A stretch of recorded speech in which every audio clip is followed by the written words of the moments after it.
অস্বস্তির মধ্যে দিন কাটাচ্ছেন, কোনো কিছুর অভাব নেই অথচ আপনার মনে শান্তি নেই।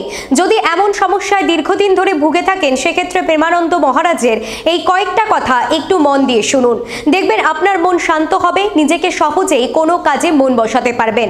প্রেমানন্দ মহারাজ এক মহান সাধক, যার পরামর্শ নিয়ে থাকেন বিশ্বের অনেক মানুষই। মহারাজের কথায় ব্যস্ততাপূর্ণ জীবনে মন অশান্ত হয়ে উঠবেই, তবে আপনাকেই সেটা কন্ট্রোলে রাখতে হবে। তিনি বলেন, আমরা যদি নিজেরা কোনো অশান্ত স্থানে থাকি, তার প্রভাব সবসময় মনে পড়বে। তাই কোথায় থাকছি, কাদের সাথে মিশছি, এই বিষয়গুলি একটু নজরে রাখতে হবে। মহারাজ আরো বলেন, আপনারা কোনো অপরিচিত কারোর সাথে দুঃখ কষ্ট শেয়ার করবেন না। আপনি দুঃখ পেলে আপনার থেকেও যারা দুঃখে রয়েছে তাদের চিন্তা করুন, দেখবেন মনকে শান্ত রাখতে পারবেন। মহারাজ আরো বলেছেন, নিজেকে শান্ত রাখতে চাইলে প্রতিদিন সকালবেলা একবার হলেও শুদ্ধ মনে ঈশ্বরের নাম নেওয়া উচিত। এতে পজিটিভ এনার্জি আমাদের শরীরে প্রবেশ করে, শরীর মন শান্ত থাকে।